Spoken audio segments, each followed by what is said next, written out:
नमस्कार, मैं चंदन कुमार सरल ज्ञान यूट्यूब चैनल पर आप सभी का स्वागत करता हूं, अभिनंदन करता हूं। दोस्तों, अगर आप जेटेट 2024 की तैयारी कर रहे हैं तो ये वीडियो आपके लिए बहुत ही महत्वपूर्ण होने वाली है। जेटेट यानी झारखंड शिक्षक पात्रता परीक्षा अगर आप दे रहे हैं तो ये वीडियो आपको अंत तक देखना चाहिए। आज हम लोग बात करेंगे सीडीपी की। सीडीपी यानी चाइल्ड डेवलपमेंट एंड पेडागोजी, बाल विकास एवं शिक्षा शास्त्र की। इसमें आपको बता दें कि कुल 30 एमसीक्यू रहेंगे। 30 एमसीक्यू यानी 30 वस्तुनिष्ठ प्रश्नोत्तर, है ना। और साथ ही साथ एक प्रकार का ये मॉडल प्रैक्टिस सेट है। और इससे पहले आपको बता दें कि 1 से लेकर 9 तक मॉडल प्रैक्टिस सेट अपलोड कर दिया गया है। अगर आप नहीं देखें तो प्लेलिस्ट में सभी वीडियो लगी हुई है, एक बार प्लेलिस्ट में जाकर चेक कर लें और सभी वीडियो को 1 से लेकर 9 तक अवश्य देखें। इसके अलावा अगर आप क्षेत्रीय भाषा में खोटा रखें और खोटा की तैयारी करना चाहते हैं तो खोटा का भी बहुत सारे मॉडल प्रैक्टिस सेट अपलोड कर दिए गए हैं, जाकर उसे भी देख लें। और अगर आपका विषय एसएसटी या तो फिर आप भाषा के हैं और एसएसटी रखें तो एसएसटी यानी सामाजिक अध्ययन के भी बहुत सारे मॉडल प्रैक्टिस सेट करवाए गए हैं। तो निश्चित रूप से आप सभी मॉडल प्रैक्टिस सेट का लाभ उठाएं और आप नियमित अभ्यास करें, नियमित प्रैक्टिस करें। आपको उससे पता चलेगा कि आपका लेवल क्या है। ठीक है, तो आज हम बात करेंगे 30 एमसीक्यू। 30 एमसीक्यू यानी 30 वस्तुनिष्ठ प्रश्नोत्तर को सीडीपी से संबंधित, ठीक है, जो कि एक प्रकार के मॉडल प्रैक्टिस सेट है। आपको बताना है कि 30 में आपके कितने प्रश्न सही हो रहे हैं। तो चलिए देर न करते हुए शुरुआत करते हैं आज के पहले प्रश्न पर। आज का पहला प्रश्न है, बालकों को पुनरावृत्ति के स्थान पर मौलिक कार्य करने की प्रेरणा देनी चाहिए, है ना। मौलिक कार्य करने की क्या करना चाहिए? प्रेरणा देनी चाहिए, क्योंकि मौलिक कार्यों से नैतिक आदतें विकसित होती हैं, बालकों में सामाजिक दृष्टिकोण विकसित होती है। ए तथा बी दोनों पुनरावृत्ति से वास्तविक ज्ञान में वृद्धि होती है। बताइए, तो इसका जो सही उत्तर हो जाएगा विकल्प, बताइए कौन सा? सी, है ना। ए तथा बी दोनों। बहुत सुंदर। आगे प्रश्न संख्या 2 की अगर बात किया जाए, शिक्षा की नवीन अवधारणा मॉन्टेसरी पद्धति। आप जानते हैं मॉन्टेसरी पद्धति, है ना, जो छोटे छोटे बच्चों को सिखाने के लिए मॉन्टेसरी, मारिया मॉन्टेसरी जो एक प्रकार की बच्चों की डॉक्टर थी, है ना, और बाल मनोवैज्ञानिक थी। उन्होंने मॉन्टेसरी पद्धति सबसे पहले दिया। और मॉन्टेसरी पद्धति के संस्थापक किसे माना जाता है, यहाँ पर पूछा जा रहा है। तो इसका सही सही उत्तर क्या हो जाएगा? विकल्प ए, डॉक्टर मारिया मॉन्टेसरी। ठीक। प्रश्न संख्या बात करते हैं 3 की। यदि एक बालक अपने दैनिक जीवन में अनेक प्रकार के प्रयोग एवं प्रेक्षण करता है, ठीक है, तथा उसी के आधार पर निष्कर्ष प्राप्त करता है तो उसे कहा जा सकता है, क्या कह सकते हैं आप? बताइए। एक श्रेष्ठ बालक, एक सामान्य बालक, एक वैज्ञानिक, एक मंद बुद्धि का बालक क्या कर रहा है कि दैनिक जीवन में अनेक प्रकार के प्रयोग एवं प्रेक्षण करता है ना। तो उसे आप क्या कहेंगे? ये सामान्य बालक का लक्षण है, ठीक है ना। चलिए, बहुत सुंदर। उसके बाद सतत एवं व्यापक मूल्यांकन में व्यापक मूल्यांकन का अभिप्राय क्या है? बताइए। सतत एवं व्यापक मूल्यांकन में बताइए। शैक्षिक क्षेत्र का मूल्यांकन, सह शैक्षिक क्षेत्र का मूल्यांकन, ए तथा बी दोनों सभी विषयों का मूल्यांकन। तो इसका सही उत्तर विकल्प सी हो जाएगा, है ना। ए तथा बी दोनों। बहुत सुंदर। एक माली, है ना, एक माली अपनी बागवानी का मूल्यांकन किस प्रकार करता है? आपको बताना है। ये जितने भी आपको प्रश्न मिलेंगे सभी समझ पर आधारित मिलेंगे। जरूरी नहीं कि सब आपके किताबी ज्ञान पर आधारित होगा, कहीं कहीं अपने समाज, अपने वातावरण पर भी निर्भर करता है आपके प्रश्न का, ठीक है। तो आप जो ये प्रश्न देख रहे हैं, देखिए, एक माली की बात किया जा रहा है जो अपनी बागवानी का मूल्यांकन किस प्रकार करता है ना। पौधों की संख्या देखकर, मिट्टी की उर्वरता को देखकर, पौधों की सुंदरता को देखकर, सिंचाई की सुविधा को देखकर। बताइए। तो इसका सही उत्तर विकल्प डी हो जाएगा, है ना।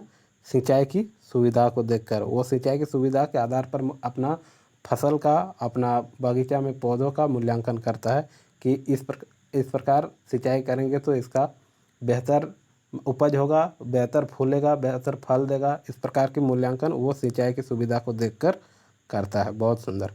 उसके बाद एक डॉक्टर, कौन? एक डॉक्टर। देखिए, मैंने बताया कि जितने भी प्रश्न आपको मिलेंगे दैनिक जीवन से संबंधित मिलेंगे, क्योंकि सीडीपी मतलब बाल विकास एवं शिक्षा शास्त्र। जरूरी नहीं सिर्फ किताबी ज्ञान हो, आपकी समझ विकसित कितनी हुई है, आपकी समझ क्या क्या है, इस पर आधारित आपके बहुत सारे प्रश्न रहेंगे। ठीक है, मनोवैज्ञानिक पर आधारित। ठीक, तो एक डॉक्टर अपने मरीजों का मूल्यांकन किस प्रकार करता है, बताइए। मरीज की आर्थिक स्थिति देखकर, मरीज की बीमारी देखकर, मरीज के परिजनों को देखकर, उपचार के फलस्वरूप मरीज के व्यवहार में आए परिवर्तन को देखकर, बताइए। तो इसका सही उत्तर हो जाता है विकल्प ए। वास्तव में अगर आप दैनिक जीवन में देखेंगे तो एक डॉक्टर जो है अपने मरीज का मूल्यांकन किस प्रकार करता है, मरीज की आर्थिक स्थिति को देखकर, है कि नहीं, जो सच्चाई है। अगर उनके पास बजट कम है तो उसी के आधार पर उनका इलाज होगा। अगर बजट बहुत अधिक है, मतलब 4 लाख 5 लाख रुपया खर्चा होने वाला है, तो उसी प्रकार का उसका इलाज होगा। यानी उसकी आर्थिक स्थिति पर निर्भर करता है कि डॉक्टर किस प्रकार उसके मूल्यांकन करते हैं, उनकी आर्थिक स्थिति को देखकर। ठीक है, चलिए, बहुत सुंदर। उसके बाद अन्वेषण। अन्वेषण मतलब होता है खोज। अन्वेषण समस्याओं यानी खोज की समस्याओं के अध्ययन की एक विधि है जहां अनुसंधान में प्रदत्त तथ्यों के द्वारा समस्याओं के हलों को प्राप्त किया जाता है। यह कथन किस शिक्षा मनोवैज्ञानिक की है, जेवी वाटसन, सी स्किनर, क्रो एवं क्रो, जिन पियाजे, बताइए। तो ये जो कथन है जेवी वाटसन की है ना। कहते हैं कि अन्वेषण समस्याओं के अध्ययन की एक विधि है। यानी समय अन्वेषण खोज क्या है, जब हमारे पास समस्याएं उत्पन्न होती है तभी हम क्या करते हैं, खोज करते हैं, है ना। जहां अनुसंधान में प्रदत्त तथ्यों के द्वारा समस्याओं के हलों को प्राप्त किया जाता है। जी हाँ, बहुत सुंदर बात कही है, बहुत सुंदर कथन है इनका, जेबी वाटसन का। ठीक है, प्रश्न संख्या 8, बच्चों को मूल्यांकन होना चाहिए। बच्चों को मूल्यांकन होना चाहिए बोर्ड परीक्षा द्वारा। यहाँ कौन नहीं होगा, बच्चों का होगा। ठीक है, बच्चों का मूल्यांकन होना चाहिए बोर्ड परीक्षा द्वारा, सतत एवं व्यापक मूल्यांकन द्वारा, गृह परीक्षा द्वारा, लिखित एवं मौखिक परीक्षा द्वारा, बताइए। तो इसका जो सही उत्तर हो जाएगा विकल्प बी, है ना, सतत एवं व्यापक मूल्यांकन के द्वारा। ठीक है, उसके बाद बुद्धि के संबंध में निम्न में से कौन सा कथन क्या है, सत्य है। लिंग विभेद के कारण बुद्धि में कोई अंतर नहीं होता है। अधिकांश बालक मध्यम योग्यता के होते हैं। अच्छे वातावरण में पले बढ़े बच्चों की बुद्धि लब्धि अधिक होती है। उपरोक्त सभी कथन सत्य है, बताइए। तो इसका जो सही उत्तर हो जाएगा विकल्प डी, सभी कथन क्या है, सत्य है।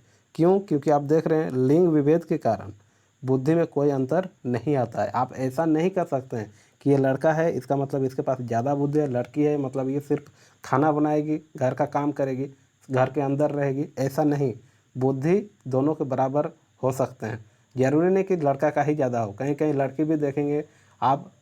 अभी वर्तमान समय में देखेंगे लड़की किस क्षेत्र में आगे नहीं है। आप देखेंगे खेल के क्षेत्रों में भी लड़कियां आगे चल गई। देख रहे हैं बहुत सारे लड़कियां वैज्ञानिक बन गए, बहुत सारे एवरेस्ट पर चढ़ गए, बहुत सारे शिक्षिका बन गए, बहुत सारे क्या क्या नहीं बने। मतलब लड़की को भी आप नहीं आंक सकते हैं कि ये कमज़ोर है, चाहे किसी भी क्षेत्र में। बुद्धि के क्षेत्र में तो बिल्कुल नहीं। उसके बाद अधिकांश बालक मध्यम योग्यता के होते हैं, ये आप सही कह सकते हैं, क्योंकि सामान्य बालकों की संख्या अधिक हो सकती है। ठीक है, तो इस प्रकार उपरोक्त सभी कथन क्या है, सत्य है। निम्न में से कौन शिक्षण प्रक्रिया का अनिवार्य अंग है, शिक्षक, छात्र, पाठ्यक्रम, उपरोक्त सभी, बताइए। तो उपरोक्त सभी त्रिआयामी होता है ना। जॉन डेवी ने कहा था कि शिक्षण जो प्रक्रिया होती है वो त्रिआयामी होती है। शिक्षक, छात्र, पाठ्यक्रम इस प्रकार होते हैं। यहाँ शिक्षक होना चाहिए, उसके बाद शिक्षक रहेंगे तो पढ़ाएंगे किसको, छात्र को, और इसके लिए क्या होना चाहिए, पाठ्यक्रम होना चाहिए। ठीक ठीक है, तो तीनों इसका सही उत्तर यानी विकल्प डी।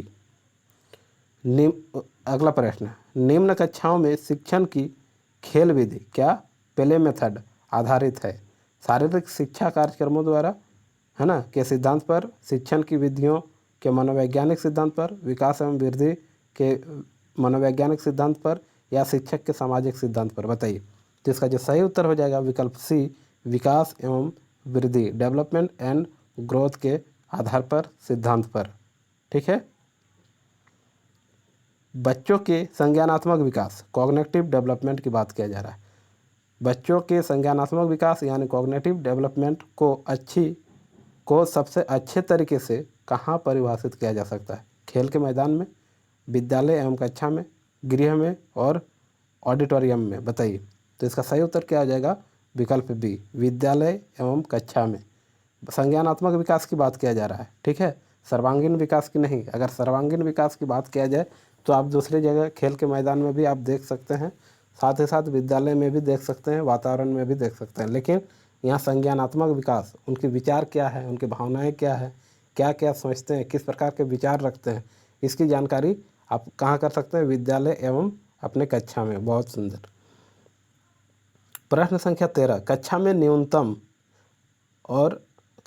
न्यूनतम अधिगम स्तर, है ना, को प्राप्त करने के लिए कौन सी शिक्षण विधि आपको श्रेष्ठ लगता है? व्यक्तिगत विभिन्नता का सिद्धांत, दृढ़ता का सिद्धांत, शिक्षण का सामान्य सिद्धांत, अभिप्रेरण एवं रुचि का सिद्धांत। बताइए, तो इसका सही उत्तर विकल्प ए हो जाएगा, इंडिविजुअल डिफरेंट यानी व्यक्तिगत भिन्नता का सिद्धांत।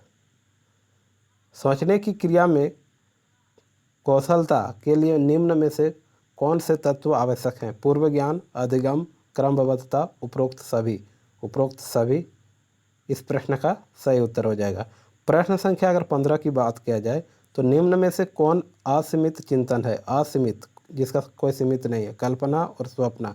स्वप्न आप बहुत बड़ा बड़ा देख सकते हैं, अचानक सोचेंगे कि मैं मुकेश अंबानी जैसा बहुत बड़ा आदमी बन जाऊं, और बन गया हूं, आप सपना देख रहे हैं। कभी सोचेंगे कि मैं हवाई जहाज़ में उड़ रहा हूं, ये भी सपना, और अचानक हवाई जहाज़ से गिर भी जा रहे हैं। कभी कभी आपका एक्सीडेंट हो जा रहा है, मतलब कभी कभी आप तो महान व्यक्ति बन जा रहे हैं। कभी कभी ऐसा काम कर रहे हैं जो आप सिर्फ सपना में देख रहे हैं। आप पैसे के धन दौलत, आपके घर में पूरा भंडार हो गया। इस प्रकार के आप असीमित स्वप्न देख सकते हैं। उसके बाद कल्पना, आप तो सोचेंगे मैं आसमान में उड़ने लगूं और उड़कर पक्षी बन जाऊं, पक्षी के साथ रहने लगूं। मतलब कल्पना, किस प्रकार की कल्पना कर सकते हैं? दिन को रात कर दूं, है ना, रात को दिन कर दूं, चाहे अचानक मैं परीक्षा में बैठूं और पूरा डिस्ट्रिक्ट टॉपर हो जाऊं, स्टेट टॉपर हो जाऊं, पूरा कंट्री का सबसे ज़्यादा मार्क्स मेरा आ जाए, है ना। तो इस प्रकार की कुछ भी आप कल्पना कर सकते हैं। मतलब कल्पना और स्वप्न जो है असीमित है, असीमित चिंतन है, यानी ए तथा बी दोनों, ठीक है। बहुत सुंदर। सोचना किस प्रकार की क्रिया है? बताइए, सोचना यानी थिंकिंग, थिंकिंग किस प्रकार की क्रिया है? व्यक्त मानसिक क्रिया, अव्यक्त मानसिक क्रिया, व्यक्त शारीरिक क्रिया और अव्यक्त शारीरिक क्रिया। तो सोचना जो है अव्यक्त मानसिक क्रिया है ना। बहुत सुंदर, बहुत सुंदर।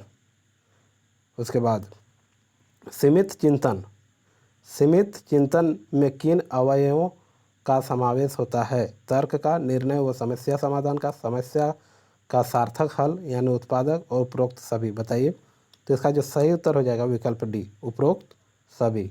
बहुत सुंदर, बहुत सुंदर। समस्या समाधान के संदर्भ में निम्न में से कौन एक प्रचलित अवधारणा है? बताइए, केवल योग्य शिक्षकों के द्वारा यह क्रियान्वित की जा सकती है। क्या है प्रचलित अवधारणा? किसको लेकर? समस्या समाधान को लेकर, है ना। केवल प्रतिभावान छात्र ही समस्या समाधान के लिए उपयुक्त होते हैं। ए तथा बी दोनों समस्या के निदान में परस्पर सहयोग करते हैं। उसके बाद उपरोक्त सभी तार्किक नहीं है। बताइए, तो इसका जो सही उत्तर हो जाएगा विकल्प सी, ए तथा बी दोनों समस्या के निदान में परस्पर सहयोग करते हैं, है ना। केवल योग्य शिक्षक नहीं और केवल छात्र, प्रतिभावान छात्र नहीं, दोनों का सहयोग होना जरूरी है ना। बहुत सुंदर, बहुत सुंदर। प्रश्न संख्या 19, एक शिक्षक होने के नाते आप समस्या समाधान हेतु शिक्षण में किन बातों पर ध्यान देंगे? समस्या छात्रों के लिए उपयोगी एवं रुचिकर हो, समस्या पाठ्यक्रम के समानांतर हो, समस्या छात्रों के मानसिक स्तर के अनुकूल हो, उपरोक्त सभी। बताइए, तो इसका जो सही उत्तर हो जाएगा विकल्प डी, उपरोक्त सभी। क्या पूछा गया है? एक शिक्षक होने के नाते, आप एक शिक्षक हैं, है ना, आप समस्या समाधान हेतु शिक्षण में किन बातों पर ज़्यादा ध्यान देंगे? तो समस्या छात्रों के लिए उपयोगी एवं रुचिकर हो, ठीक है। ऐसी समस्या जो बिना मतलब का है, ऐसा भी नहीं होना चाहिए। ऐसी समस्या जिसका समाधान आप कर रहे हैं, जो सभी छात्रों के पास अधिकतर वैसी समस्या होती है ना। यानी समस्याएं भी छात्रों के लिए क्या होगी? उपयोगी और रुचिकर होगी। समस्या पाठ्यक्रम के समानांतर हो, है ना, जो पाठ्यक्रम से रिलेटेड हो, ऐसी समस्याएं होनी चाहिए। ना कि घर में आज मम्मी ने मुझे खाने में दाल चावल सिर्फ दी, सब्जी नहीं दी, इस प्रकार की समस्याएं अगर बच्चा लेके जाता है तो उसका समाधान करना आपका काम नहीं है। लेकिन अगर कोई क्वेश्चन वो सॉल्व नहीं कर पा रहा है, किसी प्रश्न का उत्तर नहीं दे पा रहा है, वो कक्षा में समस्या लेके आता है, तो वो कहीं ना कहीं पाठ्यक्रम से संबंधित समस्याएं हैं, उसका समाधान आपको करना है। समस्या छात्रों के मानसिक स्तर के अनुकूल हो, है ना। चलिए, बहुत सुंदर। समस्या समाधान है क्या है? समस्या समाधान जो हम लोग बात कर रहे हैं वो क्या है? एक वैज्ञानिक प्रवृत्ति है, एक प्रभावशाली शिक्षण विधि है, एक उच्च चिंतन की योग्यता है, उपरोक्त सभी है। तो वास्तव में उपरोक्त सभी है ना। समस्या आना एक वैज्ञानिक प्रवृत्ति है और मूल प्रवृत्ति भी आप मान सकते हैं, प्रभावशाली शिक्षण विधि है और उच्च चिंतन की योग्यता को भी दर्शाता है। बहुत सुंदर। प्रश्न संख्या 21 की बात करें तो एक मनुष्य, एक कथन है, ध्यान दीजिएगा। एक मनुष्य के पर्यावरण में उन सभी उत्तेजनाओं का योग होता है जो वह अपने गर्भधारण से लेकर मृत्यु तक प्राप्त करता है। यह कथन किस मनोवैज्ञानिक की है? बताइए। J E. Ross, P. Gisbert, Longfield एवं विल्ड, टी.डी. इलियट। बताइए। तो इसका जो सही उत्तर हो जाएगा लॉन्गफील्ड एवं फील्ड का क्या है? कथन है लॉन्गफील्ड एवं विल्ड का। ठीक, बहुत सुंदर। निम्न में से कौन शैशवावस्था की मानसिक क्रिया है? किसकी? शैशवावस्था की क्या है? मानसिक क्रिया है। स्मृति और ध्यान, कल्पना और संवेदना, प्रत्यक्षीकरण, उपरोक्त सभी। बताइए। तो इसका भी सही उत्तर क्या हो जाएगा? विकल्प डी, उपरोक्त सभी। ठीक। बालकों की सोच अमूर्तता, अमूर्त मतलब जिसे आप देख नहीं पा रहे हैं, उनकी सोच को आप समझ नहीं पा रहे हैं, अपेक्षा मूर्त अनुभव एवं प्रत्ययों से होती है। मूर्त अनुभव यानी जिसको आप देख पा रहे हैं, उसके अनुभव को आप समझ पा रहे हैं, और एवं प्रत्यय से होती है। यह अवस्था होती है कब से कब तक? बताइए। 7 से 12 वर्ष तक, 12 से, ध्यानपूर्वक एक बार पढ़िए प्रश्नों को। ऐसा क्यों कर रहे हैं? देखिए, बालकों की सोच, किसकी सोच? बालकों की सोच। अमूर्तता की अपेक्षा, मतलब अमूर्तता की, जो आप नहीं देख पा रहे हैं उसकी अपेक्षा, मूर्त अनुभव, उनके अनुभव को आप समझ पा रहे हैं, देख पा रहे हैं, एवं प्रत्यय से होती है। यह अवस्था है, कब की अवस्था ऐसी होती है? 7 से 12 वर्ष, 12 से वयस्क तक, और 2 से 7 वर्ष तक, जन्म से 2 वर्ष तक। तो इसका सही उत्तर 7 से 12 वर्ष की अवस्था में आप देख पाते हैं कि बच्चे किस प्रकार के सोचते हैं, किस प्रकार के काम करते हैं, किस प्रकार का उनका रहन सहन है, किस प्रकार का नैतिक ज्ञान है, किस प्रकार का व्यवहार है ना। ये सभी आप देख सकते हैं। यानी अमूर्तता की अपेक्षा मूर्त अनुभव एवं प्रत्यय से होती है। बहुत सुंदर, बहुत बढ़िया। उसके बाद प्रश्न संख्या 24 की अगर बात किया जाए, किसकी? 24 की। ध्यान दीजिएगा। विकास का अर्थ है क्या है? कि परिवर्तनों की उत्तरोत्तर श्रृंखला, या तो अभिप्रेरणा के फलस्वरूप होने वाले परिवर्तनों की उत्तरोत्तर श्रृंखला, या अभिप्रेरणा एवं अनुभव के फलस्वरूप होने वाले परिवर्तनों की उत्तरोत्तर श्रृंखला, या परिपक्वता यानी मैचुरेशन एवं अनुभव के फलस्वरूप होने वाले परिवर्तनों की श्रृंखला। बताइए। तो इसका जो सही उत्तर हो जाएगा विकल्प डी, परिपक्व यानी मैच्योरिटी यानी समझदारी, एवं अनुभव के फलस्वरूप होने वाले परिवर्तनों की श्रृंखला ही क्या है? विकास है। बहुत सुंदर। शैशवावस्था की अधिकांश व्यवहार आधारित है, किस पर आधारित है? पालन पोषण पर, मूल प्रवृत्तियों पर, स्कूली शिक्षा पर, इनमें से कोई नहीं। ये बहुत ही महत्वपूर्ण प्रश्न है, आपको उत्तर देना है। बताइए। तो शैशवावस्था की बात कर रहे हैं, है ना।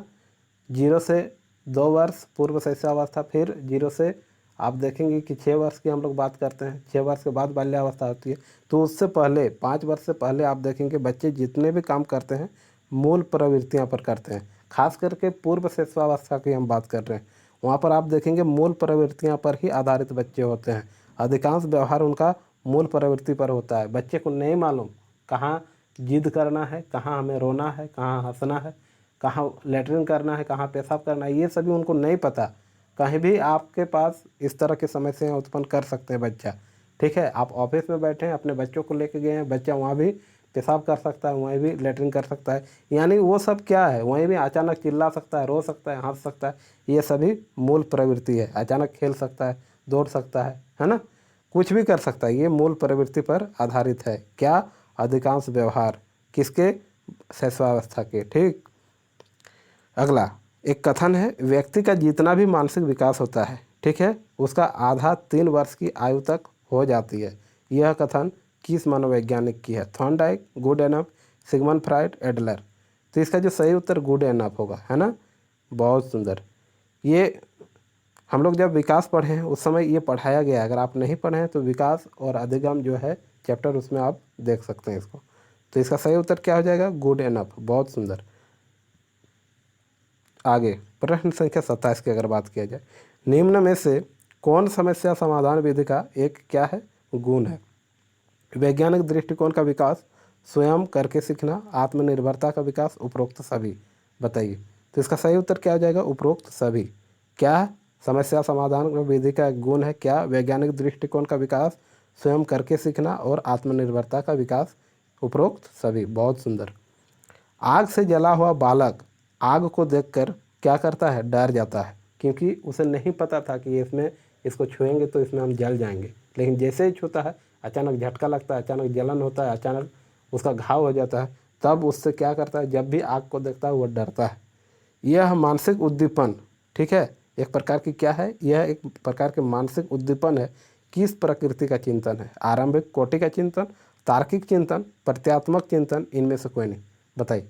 तो इसका सही उत्तर क्या हो जाएगा? विकल्प ए, आरंभिक कोटि का क्या है? चिंतन है। बहुत सुंदर।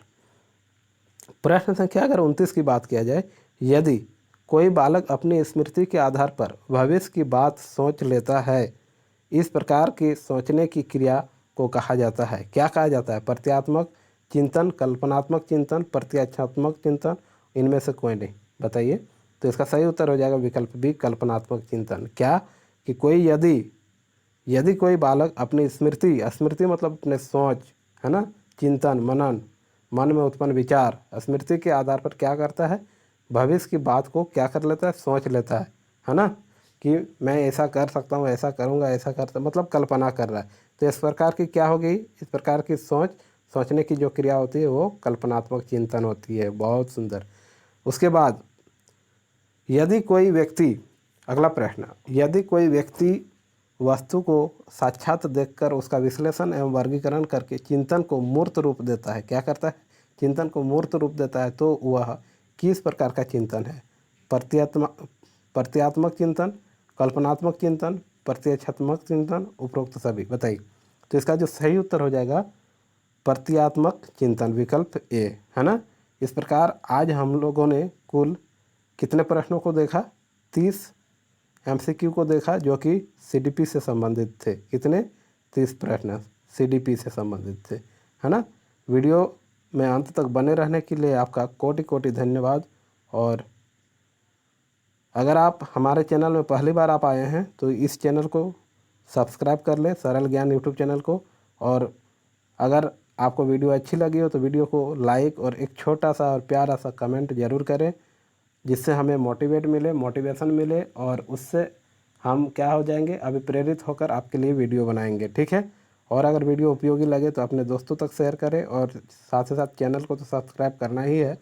और हमारे साथ जुड़ने के लिए आपका बहुत बहुत धन्यवाद। नमस्कार, प्रणाम, जोहार।